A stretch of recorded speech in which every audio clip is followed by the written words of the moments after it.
السلام عليكم ورحمة الله وبركاته. الحمد لله رب العالمين، والعاقبة للمتقين، والصلاة والسلام على أشرف الأنبياء والمرسلين وعلى آله وأصحابه أجمعين ومن تبعهم بإحسان إلى يوم الدين. أما بعد. கண்ணியத்திற்குரிய எல்லாம் வல்ல அல்லாஹ்வின் நல்லடியார்களே, புனிதமிக்க லைலத்துல் கத்ருடைய இரவிலே நபி ஸல்லல்லாஹு அலைஹி வஸல்லமுடைய வரலாற்றை நாம் தொடர்ச்சியாக பார்த்து வருகிறோம். அதனுடைய இறுதி நிகழ்ச்சிகளில் நாம் இருந்து கொண்டிருக்கிறோம், இறுதி பகுதிகளில். நேற்றைய தினம் ஹுனைன் யுத்தத்தை பற்றி பார்த்தோம். இன்றைய தினம் நபி ஸல்லல்லாஹு அலைஹி வஸல்லம் அவர்கள் கலந்து கொண்ட கடைசி போர், இதுதான் அவருடைய வாழ்க்கையிலேயே இறுதி போராக அமைந்தது. அந்த தபூக் போரை பற்றி தான் கடைசியாக நாம் இன்று பார்க்க இருக்கிறோம். ஹிஜ்ரி 9 ரஜப் மாதத்தில் இந்த போர் நடைபெற்றது.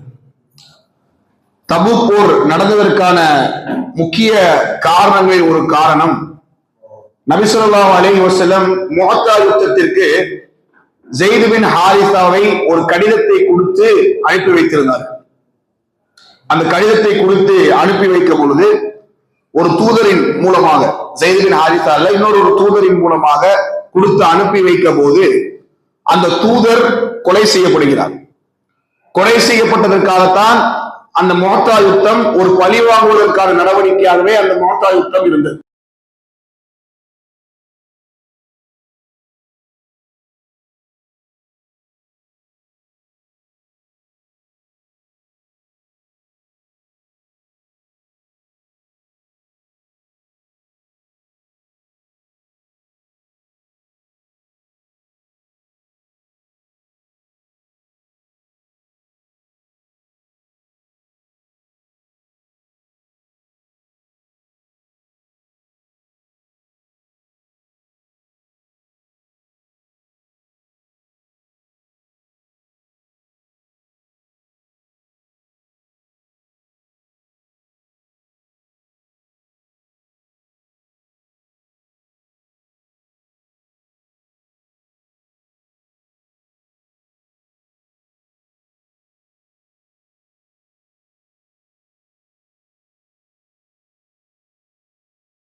இது எல்லாவற்றையும் நபி ஸல்லல்லாஹு அலைஹி வஸல்லம் அவர்கள் உற்று நோக்கி கொண்டிருந்தார்கள். அதே நேரத்தில் செல்லக்கூடிய பாதை, தபூக்கினுடைய பாதை மிகவும் கரடு முரடான ஒரு பாதை.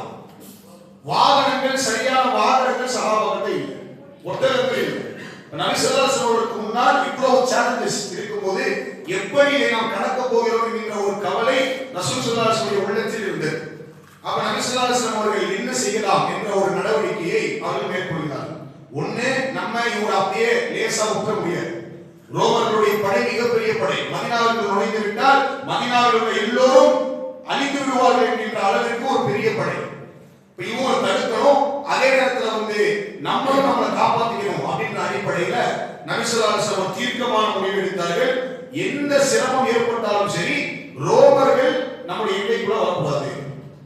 அதே நேரத்தில் நபி ஸல்லல்லாஹு அலைஹி வஸல்லம் அவர்களும் இவர்களை எதிர்த்து கடுமையான சண்டையிட்டே ஆக வேண்டும், இழப்புகள் ஏற்பட்டாலும் சரி அப்படிங்கிற உறுதியான முடிவு வந்தாங்க.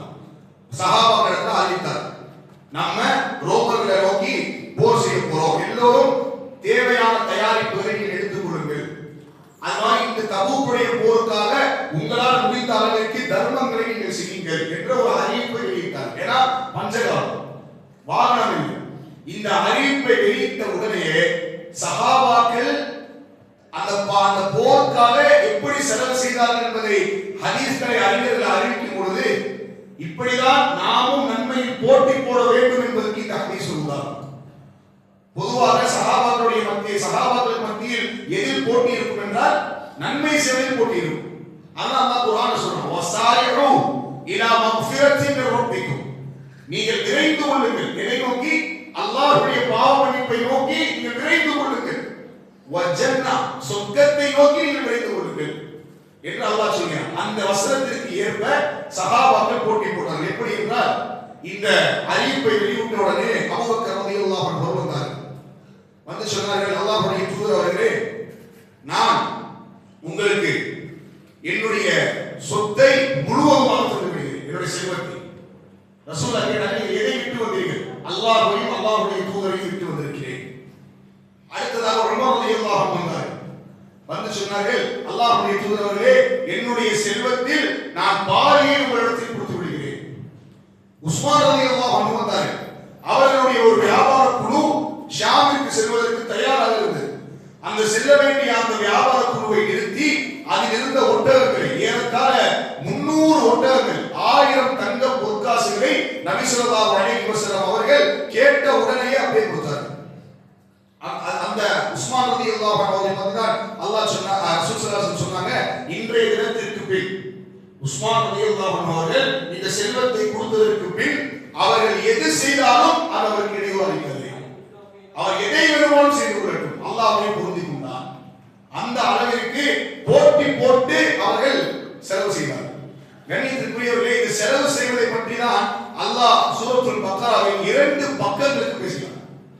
2 பக்கங்கள். நீங்க சூரத்துல் பக்ராவுடைய 3வது ஜுஸுவை நீங்கள் எடுத்து படித்து பார்த்தால் 2 பக்கங்கள் அல்லாஹ் பேசலாம். முதல்ல எப்படி அல்லாஹ் ஆரம்பிக்கிறார் தெரியுமா? மஸலுல்லதீன யுன்ஃபிகூன அம்வாலஹும் ஃபீ ஸபீலில்லாஹ், அல்லாஹ்வுடைய பாதையில் செலவு செய்வதற்கான உதாரணத்தை அல்லாஹ் சொல்கிறார். என்ன உதாரணம்? கமஸலி ஹப்பா, ஒரு விதையை போன்றது.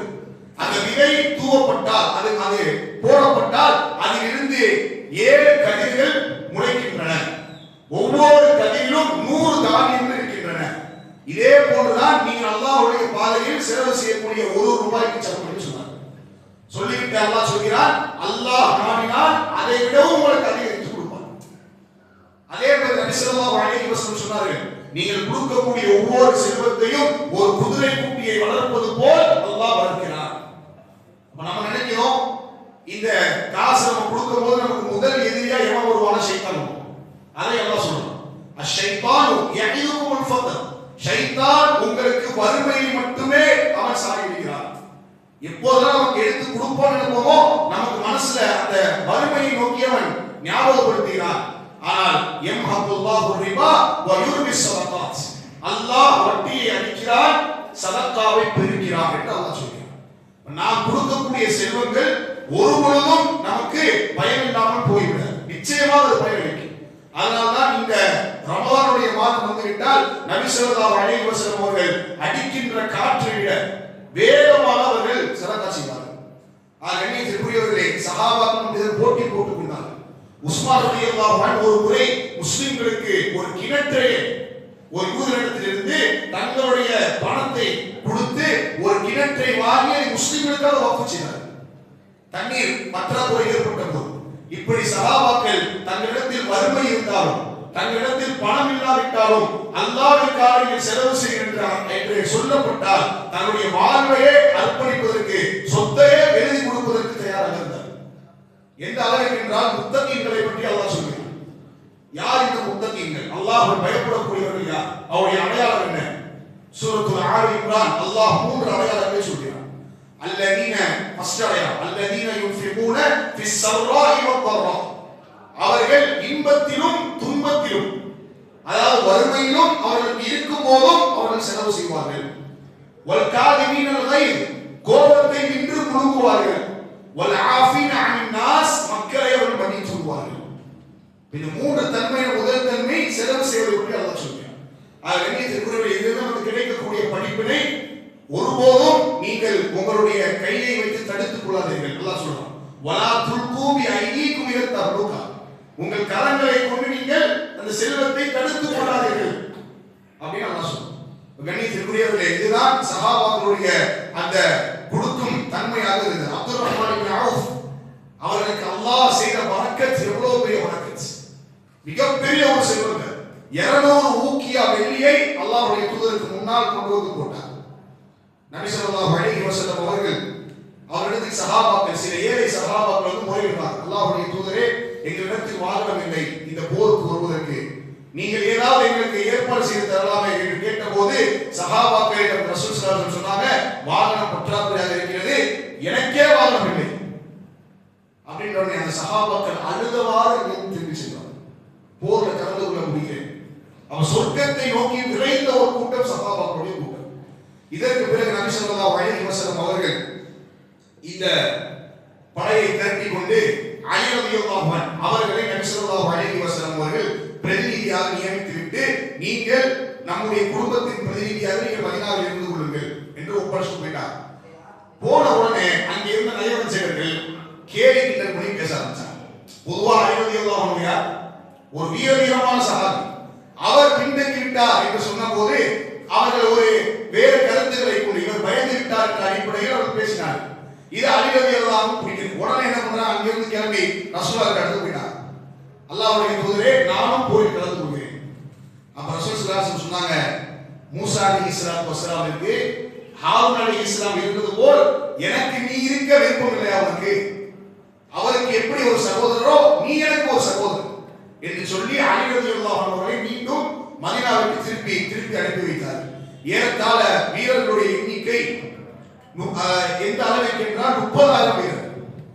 எந்த விதமான வாகன வசதி இல்லை, உணவு இல்லை. எந்த அளவுக்கு என்றால் அவருடைய பாதையில் சென்று கொண்டிருக்கும் போது இலைதழைகளை சாப்பிட்டு அந்த பசியை தீட்டிக் கொண்டார். இலைதழைகளை தின்றதால் அவருடைய வாயில் புண்ணு ஏற்பட்டு அது வெந்து போனது. எந்த அளவுக்குனா சஹாபாக்கள் பின்னால் சொல்றாங்க, நாங்கள் இலைகளை உண்போம், நாங்கள் கலிவறைகளுக்கு செல்லும் பொழுது ஒரு ஆடு எப்படி புழுக்கையிடுமோ அது போன்று நாங்கள் புழுக்கையிடுவோம் என்று சொல்கிறார். அதனால் தண்ணீரை குடிப்பதற்கு ஒட்டகத்தினுடைய அந்த தண்ணீர் பையை அறுத்து அதிலிருந்து தண்ணீரை குடித்து இப்படி சஹாபாக்கள் பல கஷ்டங்களுக்கு மத்தியில் அந்த தபூக்குடைய போரை சென்று அடைகிறார், படையை சென்று அடைகிறார். இந்த படைக்கு தான் நபி ஸல்லல்லாஹு அலைஹி வஸல்லம் பேர் வைத்தார்கள், ஜைஷுல் உஸ்ரா, வறுமை படை என்று பெயர் வைத்தார். இந்த படை வாதில் குரா என்று சொல்லக்கூடிய அந்த இடத்தை நோக்கி நகர்கிறது. இந்த வாதில் குரா என்கிற இடம் வந்தபோது அங்கே மலைகளை குறைந்து வாழ்ந்த சமூக கூட்டத்தினர் யார் அனுப்பப்பட்டார்கள்? சமூகத்திற்கு எந்த நபி? எந்த நபி? யாராவது சொல்லுங்க, தெரியுமா? இருக்காரு வைலா சமூக அஹாஹும் சாலிஹா, சாலிஹ் அலைஹிஸ்ஸலாம் அனுப்பப்பட்ட அந்த கூட்டம் சமூகத்துடைய கூட்டம். அப்ப அந்த கூட்டத்தினர் வாழ்ந்த அந்த இடம் அங்கே வருகிறது. தண்ணீர் பற்றாக்குறை ஏற்பட்ட போது அங்கே இருந்த சில கிணற்றுகளில் இருந்து அவர் தண்ணீர் என்ன பண்றாங்க, சஹாபாக்கள் போய் இறைக்கும் போது நபி ஸல்லல்லாஹு அலைஹி வஸல்லம் சொல்றாங்க, அதிலிருந்து நீங்க தண்ணீர் எடுக்காதீர்கள். அது அழிக்கப்பட்ட இடம், அந்த சமூகம் அழிக்கப்பட்ட இடம். ஏன் அழிக்கப்பட்டாங்க? அவர்கள் ஒரு ஒட்டகத்தை கேட்டார்கள். அப்ப அல்லாஹ் அவருக்கு ஒரு ஒட்டகத்தை கொடுத்தான். ஒட்டகத்தை கொடுத்து என்று சொன்னால் நீங்கள் அதை அறுக்கக்கூடாது, அதை பூமியில் நீங்கள் அப்படியே விட்டுவிட வேண்டும் என்று சொன்னார். ஆனால் இவர்கள் அதை அறுத்ததால் அல்லாஹ்வுடைய வேதனை இவர்களை பிடித்துக் கொண்டது. அந்த இடத்தை நோக்கி போகும்போது நீங்க அந்த கிணத்துல நீங்க தண்ணீர் அறுத்தாதீங்க, புடிச்ச தண்ணியை நீங்க ஒட்டகத்துக்கு கொடுத்துருங்க. நீங்க எங்க தண்ணீர் அறுந்தீங்கன்னா சாலிஹ் அலைஹிஸ்ஸலாமுடைய ஒட்டகம் எங்கே தண்ணீர் அருந்தியதோ அந்த கிணறு அப்படியே இருந்தது, அதிலிருந்து நீங்கள் தண்ணீர் அருந்திக் கொள்ளுங்கள் என்று நபி ஸல்லல்லாஹு அலைஹி வஸல்லம் அவர்கள் சொன்னார். இப்படி நபி ஸல்லல்லாஹு அலைஹி வஸல்லம் அந்த பாதையை நோக்கி செல்லும் பொழுது இன்னொரு இடம் வருகிறது, ஹிஜ்ர் வாசிகள் வாழ்ந்த இடம். இந்த இடத்தை நபி ஸல்லல்லாஹு அலைஹி வஸல்லம் அவர்கள் கடந்து செல்லும் பொழுது நீங்க அழுதவர்களாக செல்லுங்கள் என்று சொன்னார். ஏனென்றால் இவர்களுக்கு பிடித்த அந்த அதாப், அல்லாஹ்வுடைய வேதனை நமக்கும் பிடித்து விடக் கூடாது அப்படின்ற அந்த பயம் உங்களுக்கு எப்பவுமே மனசுல இருக்கணும். அதனால அழுதவாறு நீங்கள் செல்லுங்கள். எப்பவுமே ரசூலுல்லாஹ்வுடைய ஒரு பழக்கமே, அழிக்கப்பட்ட சமூகங்கள் அந்த இடம் வந்துச்சுன்னா உடனே காலி போயிடுவாங்க, ரொம்ப நேரம் அங்க இருக்க மாட்டாங்க. அப்ப இப்படி கடந்து சென்று நபி ஸல்லல்லாஹு அலைஹி வஸல்லம் அவர்கள் சொன்னார்கள், இந்த மாதிரி தண்ணீர் தேவையுடையவர்கள் என்கிட்ட முறையிட்டாங்க, நான் அவர்களுக்காக அல்லாஹ்விடத்தில் பிரார்த்தனை செய்தேன், அல்லாஹ் ஒரு மலையை இறக்கி அவர்களுக்கு தண்ணீரை கொடுத்தான். அதற்கு பிறகு நபி ஸல்லல்லாஹு அலைஹி வஸல்லம் அவர்கள் ஒரு அறிவிப்பு செஞ்சார். என்ன அப்படின்னா, தபூக்கிற்கு நீங்க நெருக்கத்துல வந்த உடனே அங்கே சில கிணறுகள் இருக்கும், அதை நீங்கள் முந்திக் கொண்டு அங்கே சென்று அடையாளீர்கள் நான் வரும் முறை அப்படின்ட்டா. ஆனா 2 சஹாபாக்கள் என்ன பண்ணாங்க, முந்திக்கு போயிட்டாங்க அந்த கோயிலுக்கிட்ட. போய் உடனே ரசூலுல்லாஹ் கேட்டாங்க, அந்த தண்ணீரை நீங்க அருந்தி இப்படி தொட்டுட்டீங்களா அப்படின்ற உடனே தொட்டு விட்டோம் அல்லாஹ்வுடைய தூதரே அப்படின்ற உடனே நபி ஸல்லல்லாஹு அலைஹி வஸல்லம் அந்த ஊற்றிலிருந்து தண்ணீரை எடுத்து அது முகத்தையும் கைகளையும் கழுவி விட்டு அந்த கை கழுவிய தண்ணீரை மீண்டும் அதே ஊற்றில் ஊற்றிவிட்டு சொன்னார்கள், சாலே நீ அறிந்து கொள், சாலே நீ அறிந்து கொள், நீ உயிரோடு இருந்தால் இந்த நதி நீரை அல்லாஹ் இன்னும் விசாலப்படுத்துவான். நீ உயிரோடு இருந்தால் நீ காண்பாய் இந்த நதி இந்த நீர் ஊற்றை அல்லாஹ் இன்னும் விசாலப்படுத்துவான் என்று சொன்னார். இப்படி பல பிரச்சனைகளுக்கு மத்தியில் நபி ஸல்லல்லாஹு அலைஹி வஸல்லம் அவர்கள் தபூக்கை சென்று அடைகிறார்கள். இன்னொரு பெரிய பிரச்சனை அப்படின்னா, பலத்த காத்து வீசிட்டாங்க. ரசூலுல்லாஹ் சொன்னாங்க, யாரும் எந்திரிச்சு நின்றாதீங்க, ஒட்டகத்தை கட்டி போடுங்க அப்படின்னு சொன்னாங்க. யாரும் எந்திரிச்சு நிக்காதீங்க. ஒரே ஒரு சஹாபி என்ன பண்ணாரு, எந்திரிச்சு நின்றாரு, காத்து அவரை தூக்கி கொண்டு சென்று அந்த அளவுக்கு பலத்த ஒரு காற்று வீசியது தபூக்குடைய இடத்தில்.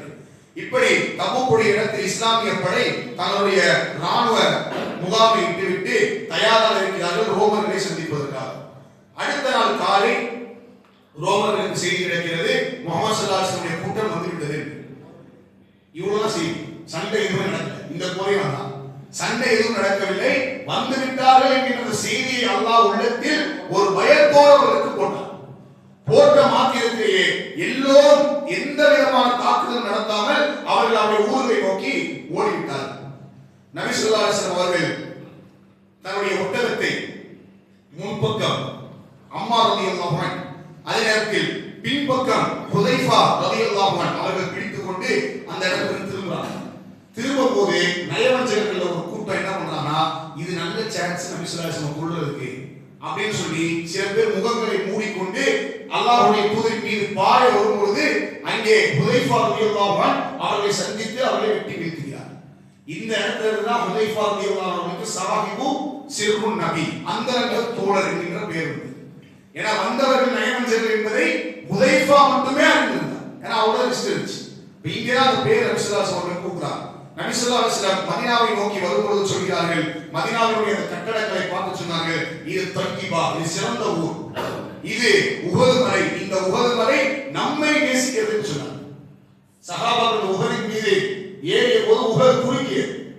அப்ப சொன்னார்கள், உஸ்பூத்தியாக உஹதே நீ நிலையாக இருந்து கொள், உன் மீது ஒரு நபி இருக்கிறார், உன் மீது ஒரு சித்திக் இருக்கிறார், உன் மீது 2 ஷஹீதுகள் இருக்கிறார்கள் என்று நபி ஸல்லல்லாஹு அலைஹி வஸல்லம் சொன்னார். அப்ப மதீனா அவங்க நேசிக்கிறது என்று சொல்லிவிட்டு கிட்டத்தட்ட 50 நாட்கள் இந்த தபூக்குடைய போர் நடைபெற்றது. அந்த 20 நாட்கள் தபூக்கில் தங்கி நபி ஸல்லல்லாஹு அலைஹி வஸல்லம் அவர்கள் இந்த ராணுவ படைகளை விரட்டினார்கள்.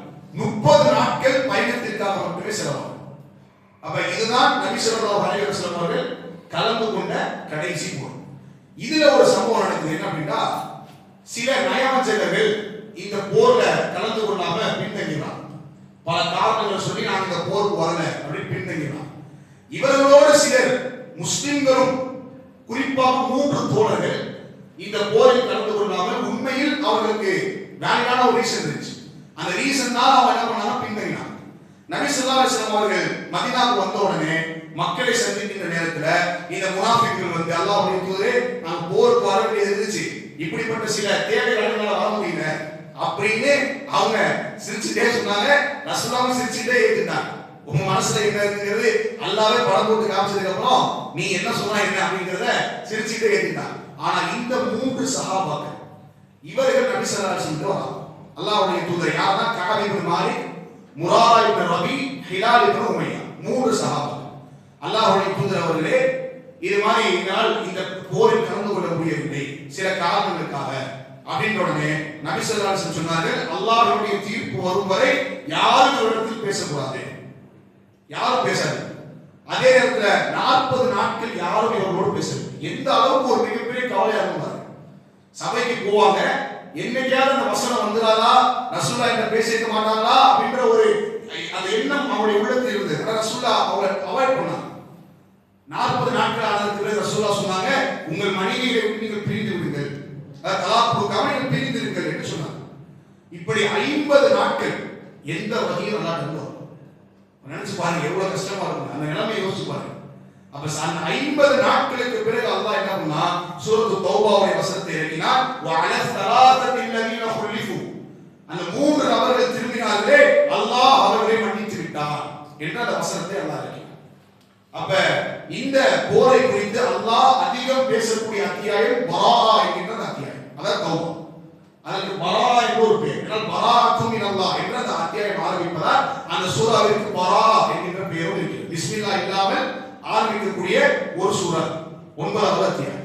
இதற்கு பிறகு இந்த தபூக்குடைய போர் முடிந்ததற்கு பிறகு ஒரு சில முக்கியமான நிகழ்வுகளும் அந்த நேரத்தில் நடக்குது. அதுல ஒரு முக்கியமான நிகழ்வு என்ன அப்படின்னா, காலிதியா குலத்தை சார்ந்த ஒரு பெண், இவள் அல்லாஹ்வுடைய தூதரிடத்தில் வருகிறார்.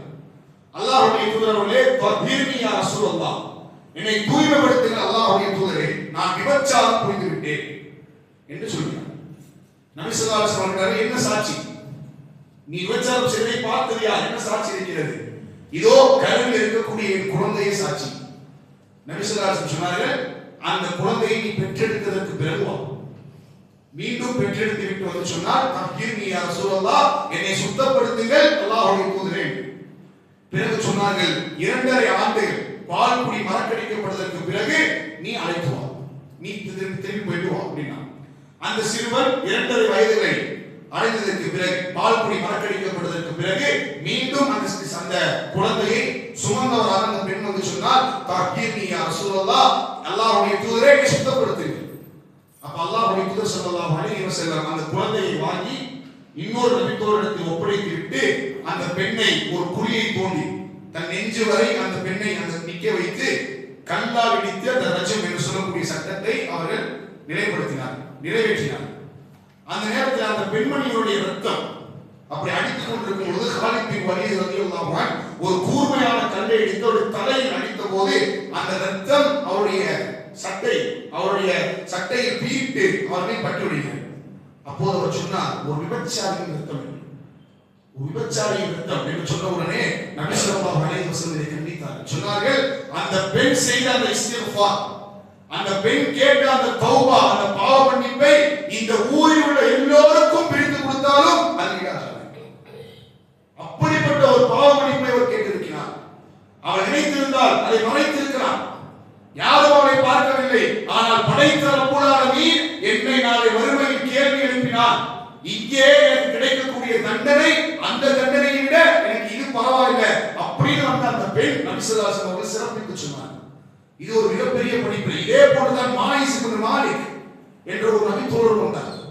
அல்லாஹ்வுடைய தூதர் அவர்களே, என்னை பரிசுத்தப்படுத்துங்கள், நான் விபச்சாரம் செய்து விட்டேன். ரசூலுல்லாஹ் சொன்னாங்க, நீ போய் தௌபா எடுத்திருந்தீங்க, நீங்க நிக்காத போயிரு சொன்னாங்க. மீண்டும் சொன்னார், இல்ல நான் விபச்சாரம் செய்து விட்டேன், தண்டனையை நிறைவேற்றுங்கள். சஹாபாக்களை அழைத்து ரசூலுல்லாஹ் சொன்னாங்க, அவருடைய வாயை நீங்க ஊத சொல்லுங்க, அவர் மது அருந்துகிறார் என்றால் நீங்க பாருங்கள். மது அருந்தவர்களை தெளிவாகவே அவர் சொன்னார், நான் விபச்சாரம் புரிந்து விட்டேன். நபி ஸல்லல்லாஹு அலைஹி வஸல்லம் அவர்கள் மாயிஸ் இப்னு மாலிக் அவரை பிடித்து அவருக்கு அந்த தண்டனை சட்டம் நிறைவேற்றப்பட்டது. எந்த அளவுக்கு என்றால், அவர் ஒருவேளை ஓடி இருந்தால் அவரை அல்லாஹ் மன்னித்திருப்பார். அந்த இடத்துல இருந்தால் ஓடி இருந்தால் அவன் தௌபா கேட்டிருந்தால் அல்லாஹ் மன்னித்திருப்பான். ஆனால் அவர் தன்னுடைய ரப்பை பயந்தார். அதனால் அவருக்கான தண்டனை இங்கேயே அவர் ஏற்றுக்கொண்டார். அப்ப சில சஹாபாக்கள் பேசிக் கொண்டார்கள், ஒரு பிராணி அல்லாஹ்வால் ஹராமாக்கப்பட்ட அந்த பிராணியுடைய பெயரை சொல்லி அந்த பிராணியை போல் ஒரு செத்து மடிந்து கிடக்கிறாரே என்று சொன்னபோது நபி ஸல்லல்லாஹு அலைஹி வஸல்லம் சொன்னார்கள், இறந்து கிடக்கின்ற ஒரு பிராணியை குறித்து, இறந்து கிடக்கின்ற இந்த பிராணியை நீங்கள் இறங்கி இருவரும் சாப்பிடுங்கள் என்று சொன்னார். ஒருவருடைய மானத்தை குறித்து பேசுவது என்பது அல்லாஹ் குர்ஆனில் சூரத்துல் ஹுஜராத்தில் தான் சொல்கிறார். அய்யுஹிப்பு அஹதுக்கும் அய்யக்குல லஹ்ம அஹீஹி மைத்தா, நீங்கள் யாராவது விரும்புவீர்களா இறந்து மடிந்தவருடைய சகோதரன் மாமிசத்தை உண்பதற்கு? அடுத்தவருடைய கண்ணியத்தை பற்றி பேசுவது என்பது இதற்கு சமம் என்று அல்லாஹ் குர்ஆனில் சொன்னார். இப்படி அல்லாஹ்வை பயந்தவர்கள் இந்த சஹாபாக்கள், மறுமையை பயந்தவர்கள். இப்படி ஒரு சம்பவம் நடக்கிறது. இதற்கு பிறகுதான் ஹபஷாவுடைய மன்னர், நம்ம ஏற்கனவே சொல்லிருக்கோம், நஜாஷி மன்னர் இந்த நேரத்தில் தான் மரணிக்கிறார். நபி ஸல்லல்லாஹு அலைஹி வஸல்லம் அவர்களுக்கு தொலை வைத்தார். அதற்கு பிறகு உம்மு குல்சூம், நபி ஸல்லல்லாஹு அலைஹி வஸல்லம் மகளார் உம்மு குல்சூம் ரலியல்லாஹு அன்ஹா அவர்கள் மரணிக்கிறார். அப்ப உஸ்மான் ரலியல்லாஹு அன்ஹு அவர்களுக்கு என்ன பேசுவாங்க, ஒரு டைட்டில் இருந்துச்சு, என்ன பேசணும்? துல்லுரை, இரண்டு ஒளிகளை கொண்டவர். அப்ப ரசூலுல்லாஹ் சொன்னாங்க, எனக்கு மற்றொரு பெண் இருந்து எனக்கு இன்னொரு பெண்ணை அல்லாஹ் கொடுத்திருந்தால் மூன்றாவதாக அதையும் நான் உஸ்மான் ரலியல்லாஹு அன்ஹு திருமணம் முடித்துக் கொண்டிருப்பேன் அப்படின்னு சொன்னாங்க. இதற்கு பிறகு நபி ஸல்லல்லாஹு அலைஹி வஸல்லம் அவர்கள் தபூக்கில் இருந்து வந்ததற்கு பிறகு, மதீனாவுக்கு வந்ததற்கு பிறகு ஒரு பெரிய தலைவலி வந்துச்சு. இந்த அப்துல்லா இப்னு உபை என்று சொல்லக்கூடியவன் அவன் செத்து முடிந்தான். அவன் செத்து மடிந்த நேரத்தில் தான் நபி ஸல்லல்லாஹு அலைஹி வஸல்லம் அவருடைய மகனார் வராங்க ரசூலுல்லாஹ், அல்லாஹ்வுடைய தூதரே என்னுடைய தந்தைக்காக நீங்கள் தொழுகை நடத்துங்கள், ஜனாசாவுடைய தொழுகை நடத்துங்கள் என்று கேட்டு வந்தபோது ரசூலுல்லாஹ் என்ன பண்ணாங்க, எந்திரிச்சு போயிட்டாங்க குரு நடத்துது. உமர் ரலியல்லாஹு அன்ஹு தடுக்கிறாங்க, அல்லாஹ்வுடைய தூதரே ஒரு முனாஃபிக்கு நீங்கள் தொழுகை நடத்துவீங்களா? இது எப்படி சாத்தியம்? இவருடைய பாவங்களை அல்லாஹ் மன்னிக்க மாட்டானே. அப்ப ரசூலுல்லாஹ் சொன்னாங்க, நான் 70 முறை அல்லாஹ்விடத்தில் பாவம் கேட்பேன். அல்லாஹ் கண்டித்து வசனத்தை இறக்கினான், وَإِن تَسْتَغْفِرْ لَهُمْ 70 مرة فَلَن يَغْفِرَ اللَّهُ لَهُمْ. 70 முறை அல்ல, 70 முறைக்கு மேலாக நீங்கள் பாவம் பண்ணினாலும் فَلَن يَغْفِرَ اللَّهُ, அல்லாஹ்வை ஒருபோதும் மன்னிக்க மாட்டான் என்று கண்டித்து வசனத்தை இறக்கினான். இதுவும் உமர் ரலியல்லாஹு அன்ஹுவின் நாவின் மூலமாக அல்லாஹ் ஒரு ஸ்டேட்மென்ட் கொடுத்தாங்கன்னு ஒரு ஆதாரம். நம்ம ஏற்கனவே சொல்றோம், இன்னல்லாஹ யந்திகு அலா லிசானி உமர், அல்லாஹ் உமருடைய நாவிலே அல்லாஹ் பேசினார் என்று சொன்னார்கள் அல்லவா, அந்த வசனத்திற்கு இதுவும் ஒரு ஆதாரம். இந்த 5 சம்பவங்கள் நடக்கிறது. இன்னொரு ஒரு கூடுதலான ஒரு சம்பவம் என்ன அப்படின்னா, உவைமிர் அஜ்லான் என்று சொல்லக்கூடிய அவருக்கும் அவருடைய மனைவிக்கும் இடையே நடந்த லிஆன் என்ற சட்டம் அந்த இடத்துல நிறைவேற்றப்படுது. அதாவது மனைவி விபச்சாரம் செய்துவிட்டார் என்று அந்த கணவன் சொல்லும் பொழுது அந்த மனைவி அதை ஏற்றுக்கொள்ள மறுக்கிறார். சாட்சிகள் இருந்த போதும் அவர் ஏற்றுக்கொள்ள மறுக்கிறார். அப்ப நபி ஸல்லல்லாஹு அலைஹி வஸல்லம் சொன்னார்கள், நீங்கள் அல்லாஹ்வின் மீது சாபமிட்டு அல்லாஹ்வின் மீது சத்தியம் எடுத்து சொல்லுங்கள், ஒருவேளை உண்மையாக இருந்தால் அல்லாஹ்வுடைய லஅனத்தின் மீது இறங்கட்டும் என்று சொல்லி நீங்கள் இருவரும் என்ன செய்யுங்கள், அல்லாஹ்வின் மீது நீங்கள் சத்தியம் எடுங்கள் என்கின்ற அந்த லிஆனுடைய சட்டம் இங்கே தான் இருக்கு. இந்த சட்டத்தை பத்தி தான் அல்லாஹ் சுப்ஹானஹு வ தஆலா சூரத்துல் ஆலி இம்ரான்ல ஒரு இடத்துல பேசுறான். யூதர்கள் என்ன பண்ணாங்கன்னா, நபி ஸல்லல்லாஹு அலைஹி வஸல்லம் இதே மாதிரி இந்த சட்டத்தை தான் வந்தான்.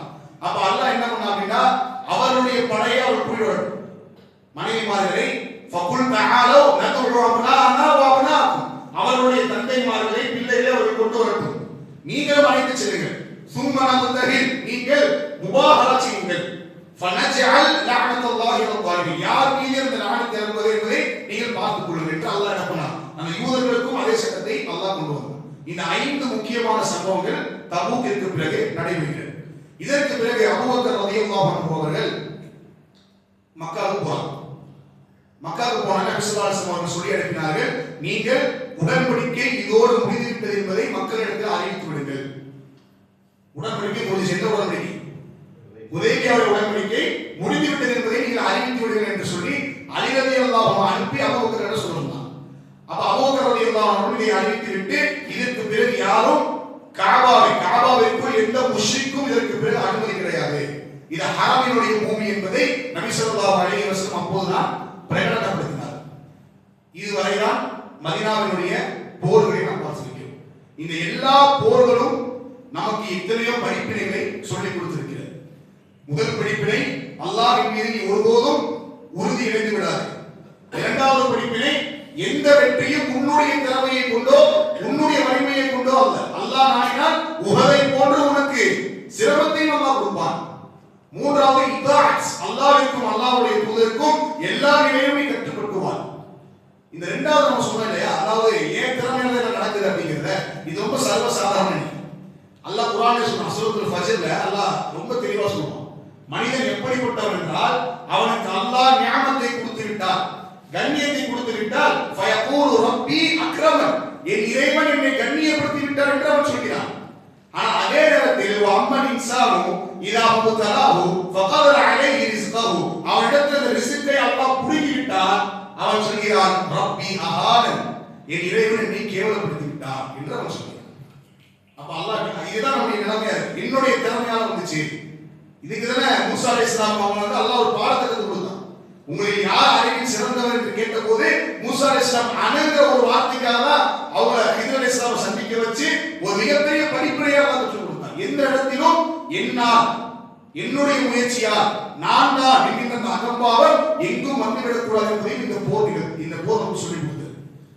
அதே நேரத்தில் இந்த போருடைய நேரங்கள் சொர்க்கத்திற்காக நீங்கள் விரைந்து செல்லுங்கள், சொர்க்கத்திற்காக உங்களை எப்போதும் தயாரில் வைத்துக் கொள்ளுங்கள். மரணத்தை பார்த்து ஒரு முஸ்லிம் எப்போதும் அவன் பயப்பட மாட்டான், மரணத்தை விரும்பக்கூடியவனாக இருப்பான். அல்லாஹ்வை சந்திக்க வேண்டும் என்று யார் விரும்புவார்களோ அல்லாஹ்வும் அவனை சந்திக்க விரும்புகிறார் என்பதை இந்த போர்களை படிப்படியாக சொல்லி காட்டுகிறது. இதற்கு பிறகுதான் மிக முக்கியமான 2 சம்பவம். அதில் ஒன்று ஹஜ்ஜத்துல் விதா, நபி ஸல்லல்லாஹு அலைஹி வஸல்லம் விடைபெறக்கூடிய அந்த ஹஜ். அதில் அவர்கள் பேசிய ஒவ்வொரு வார்த்தையும் முத்துக்களுக்கு இணையானது. அதை இன்ஷா அல்லாஹ் நம்ம பார்க்க போறோம். அதற்கு பிறகு இந்த ஹஜ்ஜத்துல் விதாக்கு முன்னாடி ஒரு சில சம்பவம் என்ன அப்படின்னா, சில கோத்திரங்கள் ரசூலுல்லாஹ் வந்து என்ன பண்றாங்க, இஸ்லாத்தை பகிரங்கமாக ஏத்துக்கிறாங்க. அப்பதான் அல்லாஹ் இதா ஜா நஸ்ருல்லாஹி வல் ஃபத்ஹ் என்கிற அந்த சூராவை அல்லாஹ் இறக்குகிறார். இறக்கி இந்த இஸ்லாமிய மார்க்கத்தை முழுவதும் பரிபூரணப்படுத்துகிறார். இதற்கு பிறகு இந்த உலகத்தை விட்டு நபி ஸல்லல்லாஹு அலைஹி வஸல்லம் பிரிந்த அந்த சம்பவம், எல்லோருடைய மனதையும் உலுக்கி எடுத்து விடக்கூடிய ஒரு சம்பவம். இந்த 2 சம்பவங்களை இன்ஷா அல்லாஹ் நாம் பார்க்க இருக்கிறோம். இதற்கு பிறகு இதோட நம்ம முடிக்கணும். நம்ம இந்த 2 சாப்டர் முடிச்சதுக்கு அப்புறம் ஒரு 2 நாட்கள் நமக்கு பேலன்ஸ் இருக்கும். அந்த 2 நாட்கள் மன்னரையில் இருந்து மறுமை வரை என்ற ஒரு தலைப்பில் நம்ம பேசுறோம். அதாவது மரணத்தில் தொடங்கி ஒரு மனிதன் சொர்க்கம் நரகத்திற்குள் நுழைவது வரை என்ன நடக்கும், அதை நம்ம என்ன கொண்டு வரணும்னா மன்னரை வாழ்க்கை, கேட்கப்படக்கூடிய கேள்விகள், மன்னரையுடைய முழு வாழ்க்கையை கொண்டு வரணும். இரண்டாவது மறுமையினுடைய சிறிய அடையாளங்கள், சில விஷயங்களை பேசிட்டு பெரிய அடையாளங்களை முழுவதுமாக எல்லா 10 அடையாளங்களையும் நம்ம பேசிட்டு மறுமையினுடைய விசாரணை, அல்லாஹ் எப்படி ஒரு மனிதனை விசாரிப்பான் அப்படிங்கிற சப்ஜெக்ட், சொர்க்கம் நரகம் சம்பந்தப்பட்ட அதனுடைய வர்ணனைகளை அல்லாஹ் குர்ஆன்ல என்ன சொல்றான் அப்படிங்கறது இன்ஷா அல்லாஹ் ஒரு 3 நாட்கள் தொடர்ச்சியா பேசுறோம். உங்கள்ட்ட ஒரு ரெக்வெஸ்ட் இருந்தா 27 எல்லாம் முடிஞ்சிச்சு நம்ம என்ன பண்ணலாம், போயிடலாம். இன்னும் 2 நாள் பேலன்ஸ் இருக்கு.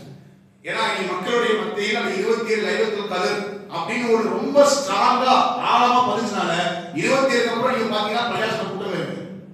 இன்னொரு ஒரு ஒற்றப்பட இரவு இருக்குங்கிறதே என்ன பண்ணிருக்காங்க, மக்கள் மறந்து விடுகிறார்கள். அப்ப அந்த அடிப்படையில இந்த தலைப்பை இன்ஷா அல்லாஹ் பேச இருக்கிறோம். அதிலும் கலந்து கொண்டு பயன்பெறுமாறு உங்களை கேட்டுக்கொள்கிறேன். அல்லாஹ் சுப்ஹானஹு வ தஆலா எதை கேட்டோமோ அதன்படி நடக்கக்கூடிய பாக்கியத்தை கொடுப்பானாக. வாஹிரு தஅவானா அல்ஹம்துலில்லாஹி ரப்பில் ஆலமீன். சுப்ஹானல்லாஹும்ம வ பிஹம்திக் அஷ்ஹது அல்லா இலாஹா இல்லா அன்த அஸ்தக்ஃபிருக வ அத்தூபு இலைக். நேற்றைய தினம் நம்ம அந்த 20 வசனங்கள் சொல்லியிருந்தோம். யாராவது அது படிச்சீங்களா, கேட்கலாமா? அந்த கேள்விகள் அது யாரும் படிக்கலையா? சரி, ஒன்றும் பிரச்சனை இல்லை. இன்ஷால்லா அடுத்த நாள் கூட முடிஞ்சா படிச்சுடுவாங்க. அது வைக்கலாமாங்கிறத நீங்க ஃபீட்பேக்காக சொல்லுங்க இன்ஷால்லா. எதுக்குன்னா குர்ஆன் ஓதணுங்கிறதுக்காக கொடுக்கப்படக்கூடிய ஒரு ப்ராக்டிஸ் தான்.